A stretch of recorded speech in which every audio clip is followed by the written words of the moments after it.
கண்ணியத்திற்குரிய தமிழ்நாடு வக்பு and personal council நிர்வாகிகள் அனைவருக்கும் மற்றும் வீரசோழன் மண்ணின் மைந்தர்கள் அனைவருக்கும் எனது சலாத்தை தெரிவித்தவனாக எனது உரையை துவங்குகின்றேன். தற்பொழுது நாம் தமிழ்நாடு வக்பு கவுன்சில் கூட்டத்திற்கு நமது ஊரில் ஏன் ஏற்பாடு செய்தோம், நமது ஊர் எந்த நிலைமையில் இருக்கிறது என்பதை நமது வக்பு கவுன்சில் நிர்வாகிகள் அனைவரும் அறிய வேண்டும் என்ற ஒரு நோக்கத்திற்காக இப்போது என்னுடைய பேச்சை நான் பேசுகிறேன். நான் கூறுவதில் உண்மை அன்றி பொய் ஏதும் இருந்தால் எல்லாம் வல்ல இறைவன் என்னை நரகவாதியாக்கட்டும். நான் கூறுவதில் உண்மை இல்லாமல் பொய்யாக இருந்தால் அல்லாஹ் தஆலா என்னை நரகவாதியாக்கட்டும். அப்படி இல்லாமல் நான் கூறுவது அனைத்தும் உண்மை எனும் பட்சத்தில் இந்த வக்பு கவுன்சில் இந்த ஊரின் நிலைமையை கண்டிப்பாக தங்களது கவனத்தில் எடுத்து இதை ஒரு நிவர்த்தி செய்ய வேண்டும், இந்த ஊருக்கு இந்த மக்களுக்கு நல்வாழ்வு ஏற்படுத்தி தர வேண்டும் என்ற அடிப்படையில் உங்கள் மத்தியில் பேசுகிறேன். அதாவது வீரசோழம் ஆற்காடு நவாபு காலத்தில் 350 வருஷத்துக்கு முன்னாடி உருவானது. இந்த ஊரில் பிறந்தவங்க யாருமே கிடையாது. எல்லா பேருமே மற்ற ஊர்களில் இருந்து சமூக மாறி தான் இந்த ஊரில் வாழ்ந்தாங்க. அது அப்படிப்பட்டவங்க பல்வேறு குழுக்களாக பல்வேறு 3-4 ஜமாத்துகளாக வாழ்ந்துக்கிட்டு இருந்தாங்க.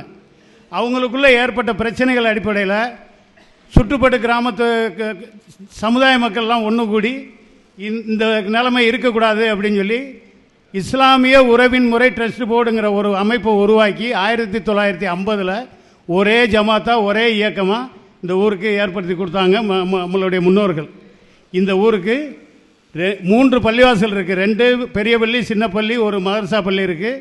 ஒரு ஆண்கள் மதரசா ஹைராத்துல் இஸ்லாம் அரபிக் கல்லூரி, ஒரு பெண்கள் மதரசா, 2 மதரசா இருக்குது.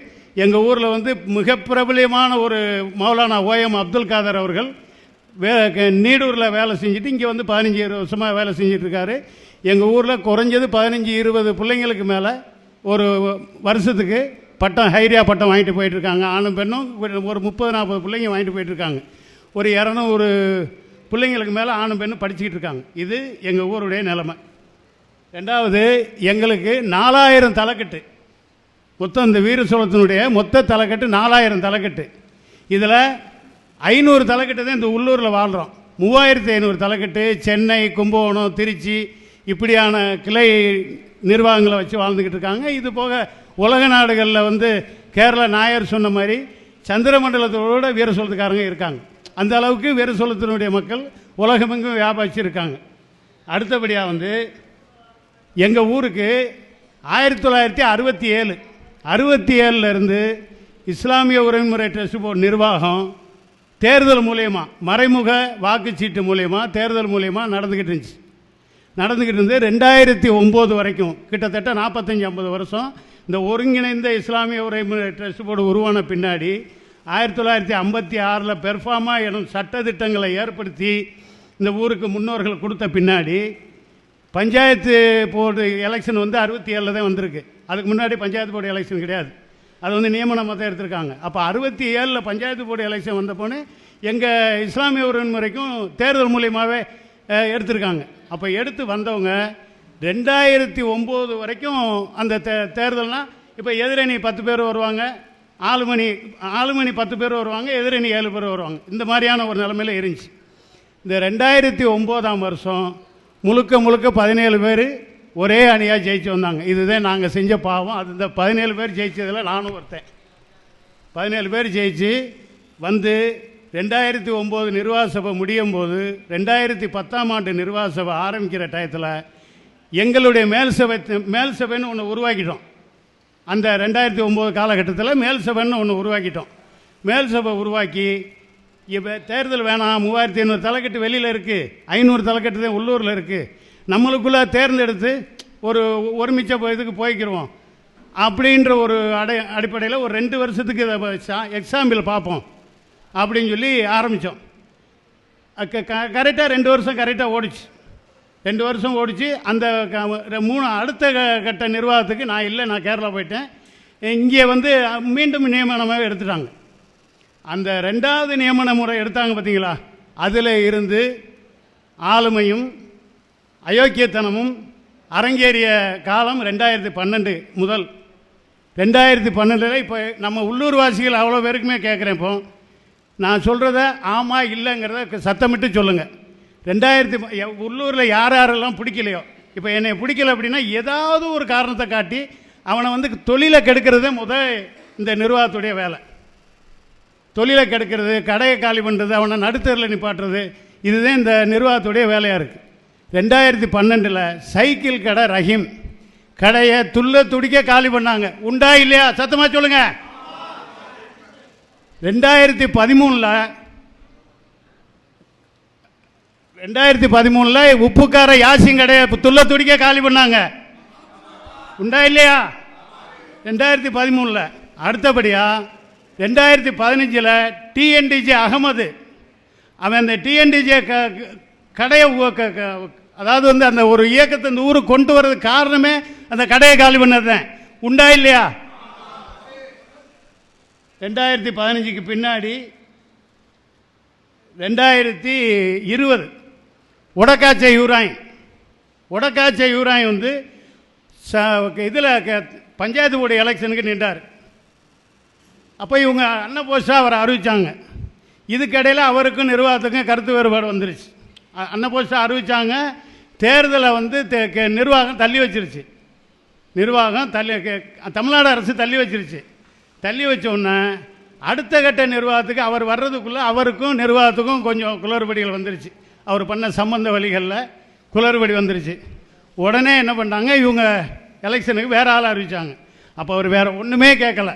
நானும் தான் நிர்வாகத்தில் இருக்கேன், நான் செலவு பண்ணின தொகையை மட்டும் எனக்கு கொடுத்துருங்க, நான் நாமினேஷன் கட்டினேன், எல்லாரையும் அழைச்சிட்டு போனேன், 10-30,000 ரூபா எனக்கு செலவாயிருக்கு, அந்த செலவை மட்டும் அடுத்த வேட்பாளர்கிட்ட வாங்கி கொடுத்துருங்க, வாங்கி கொடுத்துட்டு நீங்கள் யார் வேணாலும் போயிடுச்சிங்க, இல்லைன்னா என்னை அறிவித்த மாதிரியே என்னை அறிவிங்க அப்படின்னு கேட்டார். இதுதான் குற்றம். அவர் கடையை காலி பண்ண சொல்லி 2020 உத்தரவு. 10 லட்ச ரூபா திருவிலக்கு நன்கொடை, 10 லட்ச ரூபா திருவிலக்கு நன்கொடை போட்டாங்க. அப்போ அவர் வந்து நிர்வாகத்தில் பலகாலம் இருந்தவர், என்னை மாதிரியே பலகாலம் இருந்தவர்னால உங்களால் முடிஞ்சதை பார்த்துங்கப்பான்னு அவர் இருந்துட்டார். ரெண்டாவது, இந்த தேர்தல் ஒருங்கிணைப்பு குழு உருவானதும், மக்கள் அதிகாரங்கிற அந்த குழு உருவானதும் அந்த 2020 தான். அப்போ அவருக்கு முழுமையான சப்போர்ட்டு கொடுத்துட்டோம். இது ஒரு பக்கம் இருக்க. தம்பி அப்துல் ஹக்கு இருக்கா மத்தியிலா, நம்ம தேர்தல் கமிட்டியுடைய செயல் வீரன் அப்துல் ஹக்கு, அவன் மேலே சொல்லனா துயரங்கள் 10க்கும் மேற்பட்ட வழக்குகள், பொய் வழக்குகள். இப்போ இந்த கடைசியாக கூட ஒரு வழக்குக்கு சாட்சி சொல்லலைன்னு சொல்லி உங்களுக்கு வாட்ஸ்அப் குழுக்கள் எல்லாம் போட்டு விட்ருப்போம், கணக்கு புள்ள பேசுனதை. பொய் சாட்சி சொல்லலைங்கிறதுக்காக ஒரு பையனுடைய வாழ்வாதாரத்தை அழிச்சிருக்காங்க. அவன் ஒரு ஏழை பாமரன், ஒரு குட்டி உரிக்கிறவன், சீனி சிக்கந்தர்னு சொல்லி அவனை வந்து மதரசால குட்டி உரிக்கக்கூடாது அப்படின்னு சொல்லி வச்சுருக்காங்க. ரெண்டாவது, இந்த தேர்தல் கேட்கக்கூடிய வக்பு ஜாமாங்க, வீர சொல்ல சந்தை கடையில் பாருங்கள், வக்பு ஜாமாங்க கிட்டத்தட்ட ஒரு 50 லட்சம் 60 லட்சம் ரூபா ஜாமான். ஒரு தனவந்தருக்கும் இன்னொரு தனவந்தருக்கும் அவங்களுக்குள்ளே கொடுக்கல் வாங்கல், சண்டை, போட்டி, பிரச்சனை அப்படின்னு வந்துச்சுன்னா அது அவங்க தனிப்பட்ட முறையில் தான் பார்த்துக்கணும். வக்பு செய்த பொருட்களை ஒருத்தன் திருப்பி கேட்குறான்னா அவன் மேலே நடவடிக்கை எடுக்கிறதே நம்மளுக்கு அதிகாரம் இருக்குது. நீ அல்லாவுக்காக வக்பு பண்ணிவிட்டு அதை நீ திருப்பி கேட்குறது தப்பு அப்படின்னு சொல்லி அவன் மேலே நடவடிக்கை எடுக்கிறது அதிகாரம் இருக்கிறத விட ஜாமானை தூக்கி போட அதிகாரம் இல்லை. 60-70 லட்சம் ரூபா ஜாமான் தெருவில் கிடக்கு. அதோடு இல்லாமல் அந்த ஆளுக்கு இந்த பெண்கள் அரபிக் கல்லூரிக்காக 37 லட்சம் ரூபாய்க்கு 37 லட்சம் ரூபா சென்ட்ரிங் போட்டு கொடுத்தாரு. அதை உடச்சி கொடுத்துருவாங்களா? 37 லட்ச ரூபா சென்ட்ரிங் போட்டு செலவுனாரு. இது கடையில் கொரோனா டைம், அப்போ செய்ய முடியல. இதுக்கெல்லாம் இவங்களுக்குள்ள பிரச்சனை வந்துருச்சு. பிரச்சனை வந்தோடனே அவரை காலி பண்ணிட்டு நம்ம பொதுவாக கட்டிக்கிறோம் அப்படின்னு சொல்லி அவரை தள்ளி விட்டாங்க. இதுபோக இந்த தேர்தல் கேட்ட ஒரே ஒரு காரணத்துக்காக இந்த இருக்கார் பாருங்க, இவர் குடும்பத்தை கேட்ட உடைச்சி சின்ன பின்னாப்படுத்தி மதரசா பெண்களை தப்பாக பேசினாருன்னு சொல்லி, அதாவது வந்து மதரசாவில் ஒரு சில தவறுகள் இருக்குது, அதை திருத்திக்கங்க, அதுக்குண்டான வாய்ப்புகளை ஏற்படுத்திங்கன்னு சொன்ன ஒரு சொல்லு. அதுவும் தனிநபருக்கு பேசினார், பொது வழியிலே யாருக்குமே பேசலை. தனிநபருக்கு பேசினதை இன்னொரு நபருக்கு போட்டு விட்டு அது பப்ளிசிட்டி ஆகி இவர் தப்பாக பேசிட்டாரு அப்படின்னு சொல்லி இவர் குடும்பத்தை போய் கொலை முயற்சி பண்ணி அது கோர்ட்டில் வழக்கு இருக்குது. கர்ப்பிணி பெண், அவருடைய மகன் 9 மாத கர்ப்பிணி. அந்த டயத்தில் இவ்வளோ சம்பவம் நடந்துச்சு. இவ்வளவு சம்பவம் இந்த ஊரில் நடந்துக்கிட்டு இருக்கு. இதுக்கெல்லாம் காரணமாக நாங்கள் தேர்தல் கேட்ட போகிற 7 குடும்பங்களை வந்து முதல்ல அவங்க ஒழுங்கு நடவடிக்கை எடுக்க வக்போர்டுக்கே எழுதி கொடுக்குறாங்க. வக்போர்டுக்கே எழுதி கொடுக்குறாங்க 7 பேர் மேலே ஒழுங்கு நடவடிக்கை எடுக்கணும் அப்படின்னு சொல்லி. வக்போர்டு அப்துல் ரஹ்மான் ஒரு தலைவராக இருக்கும்போது தள்ளுபடி பண்ணிட்டார். அதெல்லாம் இங்கே இது பண்ணுறதுக்கு இங்கே எங்களுக்கு இது இல்லை அப்படின்ட்டு, எங்களுக்கு அனுமதி இல்லை அப்படின்னு. இன்றைக்கு வரைக்கும் அதாவது வந்து டிஎஸ்பிகிட்ட கொடுத்தாச்சு, எஸ்பிகிட்ட கொடுத்தாச்சு, மாவட்ட கலெக்டர்கிட்ட கொடுத்தாச்சு, எல்லார்ட்டையும் கொடுத்தாச்சு. இந்த சமூக புறக்கணிப்பு ஆதாரபூர்வமாக கொண்டு வாங்கன்றாங்க. இப்போது ஜமாத்துக்கு ரசீது போட போகும்போது இந்த 8 பேரை நீ கல்யாணத்துக்கு கூப்பிடக்கூடாது, அப்படி நீ கூப்பிட்டேன்னா நிக்காப்புக்கு வராது அப்படின்னு சொல்லி புறக்கணிச்சிடுறாங்க. அப்போ இவங்க எவ்வளோதான் நெருங்கின சொந்தமாக இருந்தாலும் அல்லாவுக்காக மன்னிச்சுங்க, அவங்க சொல்கிறாங்க புக்கு வராது, நாங்கள் என்ன பண்ணுவோம் அப்படின்ற அடிப்படையில் அந்த கல்யாணம் பண்ணுறவங்க சமூக புறக்கணிப்பு இவங்க உருவாக்கி விட்றாங்க. ரெண்டாவது அவங்களுக்கு நம்மளுக்கும் பிரச்சனையை ஏற்படுத்தி விட்றாங்க. இது மிக முக்கியமான ஒரு சம்பவங்கள் நடந்துக்கிட்டு இருக்குது. இவ்வளோ சம்பவங்கள் இந்த வேறு சொல்லத்தில் நடந்துக்கிட்டு இருக்குது. வக்பு சொத்துக்களை பாதுகாக்கிறதுல, வக்பு சொத்துக்கள் அதாவது இந்த ஆளுமைங்கிற அந்த ஒரு அகம்பாவம் தான் எங்கள் ஊரில் முக்கால்வாசி இருக்க தவிர, வக்பு சொத்துக்களுக்கு வக்புக்கு மேலும் மேலும் கூட்டுறதும் குறைக்கிறதும், அதாவது வந்து ஒரு இதுக்கு சொன்னால் ஒரு பனாரஸ் பட்டு புடவை ஒரு கிழவிக்கு எடுத்து கொடுக்குறோம், புதுசாக இருக்குது, சந்தோஷமாக வாங்கிக்கிறது. அதுக்கு தாத்தா எடுத்து கொடுத்தாரு பாருங்க, வெள்ளி ஜருகப்பட்டு, அது சாதாரணமாக இருக்கும், அதெல்லாம் எங்கன்னு தெரியாது. அந்த மாதிரி தான் வக்பு சொத்துடைய நிலைமைகள். இங்கே பர்மா சொத்துக்களை எங்கன்னு கேட்டவங்கலாம் ஒருத்தனை வந்து மறைமுகமாகவே என்னமோ பண்ணிட்டாங்கன்னெலாம் பேசுகிறாங்க. அதுக்கு வந்து ஆதாரப்பூர்வமாக நம்ம சொல்ல முடியாது. பர்மா காலத்தில் வக்பு செய்யப்பட்ட சொத்துக்கள் அதுக்குண்டான நமக்கு இதெல்லாம் எங்கன்னு சொல்லி நிறைய வக்போர்டில் கம்ப்ளைண்ட் பண்ணியிருக்காங்க, ஆதாரப்பூர்வமாக நிறைய கொடுத்துருக்காங்க. அப்போ இது சம்மந்தமான வழக்குகள் ஹைகோர்ட்டில் மட்டும் கிட்டத்தட்ட 2-3 வழக்கு இருக்குது. எங்கள் வழக்கு சுப்ரீம் கோர்ட்டில் ஒரு வழக்கு இருக்குது, தேர்தல் நடத்தணும் அப்படின்னு சொல்லி. இவ்வளோ பிரச்சனை இருக்கிறனால எங்களால் முடியலை. நாங்களும் 15-20 லட்சம் ரூபாய்க்கு மேலே செலவு பண்ணிட்டோம். எல்லாம் ஏழ்மை நிலையில் உள்ளவர்கள்ட்டெல்லாம் வசூல் பண்ணி செஞ்சிட்டோம். 2 தனவந்தர்கள் போட்டியில் உருவான இந்த பிரச்சனை சாதாரண மக்களை ஜீரணிக்க முடியாத அளவில் இந்த ஊர் படுத்திக்கிட்டு இருக்காங்க, இந்த நிர்வாகம் படுத்திக்கிட்டு இருக்காங்க. ரெண்டாவது இன்னொன்று முக்கியமாக சொல்ல மறுத்துட்டேன்.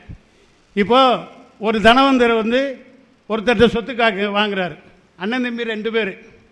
அண்ணன் தம்பி 2 பேரில் ஒரு தம்பி வந்து துபாயில் இருக்கார், வெளிநாட்டில் இருக்கார். அப்போ அண்ணன்ட்ட சொத்து கேட்குறாரு. அப்போ அண்ணன் கேட்கும்போது தம்பி சம்மதிச்சா நான் கொடுக்குறேங்கிறாரு. தம்பிகிட்ட வந்து இங்கேருந்து ஃபோன் மூலியமாக கேட்குறாங்க. கேட்கும்போது அவர் என்ன சொல்கிறார், எங்களுக்குள்ளே பாகவசியெல்லாம் கிளியராக பண்ணி முடிச்சுட்டாங்கன்னா அந்த சொத்து எனக்கு வந்துச்சுன்னா நான் அவர் கொடுக்குறதுல இந்த ஆட்சேபனையும் இல்லை அப்படின்னு சொல்கிறார். யார்? தம்பி.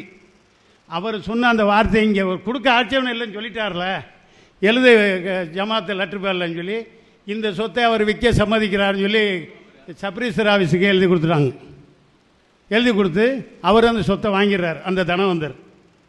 இதில் ஏற்பட்ட பிரச்சனையில் எப்படி நீ என் சொத்தை வாங்குவ, நான் உனக்கு கொடுக்க சொன்னேன்னா, எங்களுக்குள்ளே உள்ள பாகவசி நீ பண்ணி கொடுத்தியா அப்படின்ற ஒரு பிரச்சனை பண்ண பின்னாடி அவர் மயனுக்கு கல்யாண மண்டபம் கொடுக்க மறுத்துட்டாங்க. கல்யாணத்துக்கு 3 நாள் தான் இருக்குது. நான் அந்த நிர்வாகத்தில் இருக்கேன். ஆனால் இந்த உள் நிகழ்ச்சி எதுவுமே எனக்கு தெரியாது. அந்த அந்த அந்த இது வந்து ஏன்னா அதுக்கு 2-3 வருஷத்துக்கு முன்னாடி நடந்த நிகழ்ச்சி. அந்த டயத்தில் நான் நிர்வாகத்தில் இல்லை. ஆனால் இந்த கல்யாண டயத்தில் நான் இருக்கேன். அப்போ என்ன சொல்கிறாங்க, மன்னிப்பு கேட்டுட்டு நீ வந்து கல்யாண மண்டபத்தை வாங்கிக்க. நான் என்ன மன்னிப்பு கேட்கணும், தப்பு செஞ்சு போகிறேன் நீங்கள், நாங்கள் என்னத்துக்கு மன்னிப்பு கேட்கணும் அப்படின்னு சொல்லி அவங்க இது பண்ணிட்டாங்க. மன்னிப்பு இல்லைன்னா அந்த பொண்ணு வீட்டுக்காரங்களை கூப்பிட்டு சொல்கிறாங்க பாருங்கள், எவ்வளோ பெரிய கேவலம். இந்த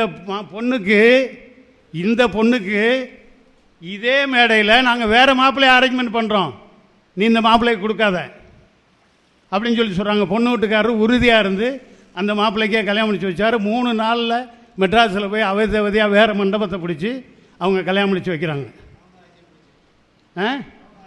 டவுன் ஆட்சி ஏற்பாடில் சென்னையில் நடந்துச்சு. அதுக்கப்புறம் அந்த பையனுடைய தம்பி 2 வருஷம் கழித்து அந்த மாப்பிள்ளையுடைய தம்பி அந்த எந்த பொண்ணு வம்படியாக கொடுத்தாரோ அந்த தங்கச்சியவே கட்டுறார். ஒரே வீட்டில் அண்ணன் தம்பி 2 பேர் பொண்ணு எடுக்கிறாங்க. அப்போ அந்த கல்யாணத்துக்கு ஜமாத்தில் அனுமதி கேட்குறாரு.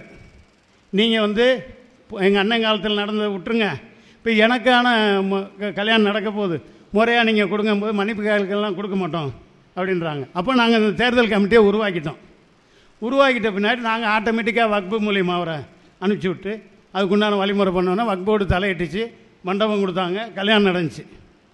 ஆக ஏழைகளை வஞ்சிக்கக்கூடிய ஒரு வீரசோழன் இஸ்லாமிய உறவுமுறை ட்ரஸ்ட் போர்டு. இந்த ஏழைகள் அவங்களுக்கு கூச்சா தூக்கணும், அவங்களுக்கு கார் கதவை திறந்து விடணும், அவங்களுக்கு சலாம் போடணும். அப்படின்னா இவன் நல்லவன், எதிர்த்து கேள்வி கேட்டுட்டா அவன் கெட்டவன், அவனை அடியோடு ஒழிக்கணும், அடியோடு அவனை நாசமாக்கணும். அப்படிங்கிற அடிப்படையில் இந்த நிர்வாகம் செயல்பட்டுக்கிட்டு இருக்கு. தயவு கூர்ந்து இந்த தமிழ்நாடு வக்பு கவுன்சில் இதில் எங்கள் விஷயத்தில் தலையிட்டு எங்களுக்கு ஒரு நல்ல நிலைமை எடுத்து கொடுங்க. வீரசோழன் வாசிகள் சொல்லுங்கள், நான் இப்போ சொன்னதில் ஏதாவது மாற்றம் இருக்கா?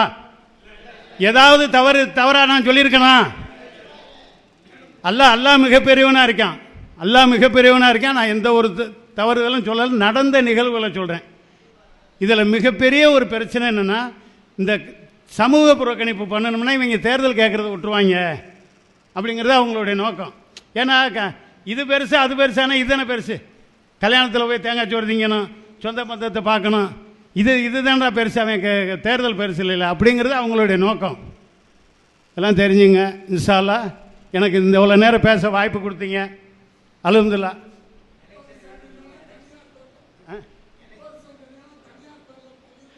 ரெண்டாவது ஒரு 62 சென்ட் ஒரு பிரச்சனை வருது. அது வக்புக்குள்ள பிரச்சனை. அதாவது இன்னொருத்தர் நிலத்தை இன்னொருத்தர் போட்டார் அப்படின்னு சொல்லி அது ஒரு 12 வருஷம் கேஸ் நடக்குது. அவர் 12 வருஷம் கேஸ் நடந்தோன்னே அவர்கிட்ட பேசித்தான் செலவு பண்ணுறாங்க. அதாவது இந்த சொத்தை மீட்டுட்டோம்னா உனக்கு பாதி ஊருக்கு பாதி, உனக்கு பாதி ஊருக்கு பாதின்னு சொல்லி தான் அவர்கிட்ட பேசுகிறாங்க. அதே மாதிரி பேசி 62 சென்ட் நிலத்தை மீட்டுடுறாங்க. மீட்டுட்ட பின்னாடி 2 சென்ட் கணக்கு பிள்ளைக்கு, அதை 2 வருஷம் அலைஞ்சவருக்கு கணக்கு பிள்ளைக்கு 2 சென்ட், 30 சென்ட் தனியார் பேரில், 30 சென்ட் தனியார் பேரில். என்ன அதுக்கு அது இன்றைக்கி வரையும் தனியார் பேரில் தான் இருக்குது, வக்பு செய்யப்படலை. இதை கேட்டால் மணரா கட்டும்போது காசு கொடுப்பாரு அப்படின்றது மறைமுகமான தகவல். வீரசோழம் பெரியவள்ளி நீங்கள் எல்லாம் போய் பாருங்கள். பெரியவள்ளி 1982 கெட்ட ஆரம்பித்து 89 முடிஞ்சிச்சு. கிட்டத்தட்ட அதை பராமரிப்பு இல்லாமல் சிதிலமடைஞ்சு நீங்கள் விட வீடியோ இதெல்லாம் குரூப்பில் பார்த்துருப்பீங்க. அதை எங்களுடைய போராட்டத்தின் அடிப்படையில் 55 லட்ச ரூபா செலவு பண்ணி கட்டினதாக ஒரு கணக்கு சொல்கிறாங்க. அது எவ்வளோ செலவு என்னங்கிற அல்லாஹ் ஒருத்தனுக்கு தெரியும். என்ன அதை எங்களுடைய போராட்டத்தின் அடிப்படையில் தான் அது புறநமைக்கப்பட்டிருக்கு. 2 மணாராக்கள் 105 அடி மணாராக்கள் 2 மணாரா இடித்து இதுவரையிலும் 4 வருஷமாக கட்ட முடியாமல் கிடக்கு. ஏன்னா வக்போர்டு அனுமதி கொடுக்கல. இந்த பிரச்சனைகளை சால்வ் பண்ணி ஒரு தீர்வு கொண்டு மக்களுக்குள்ள ஒரு சுவிட்சத்தை ஏற்படுத்தி அந்த மணரா கட்டுறதுக்கு இந்த வக்போர்டு கவுன்சில் எங்களுக்கு பெரும் உதவி செய்யுமாறு கேட்டு முடிச்சுக்கிறேன். அஸ்ஸலாமு அலைக்கும்.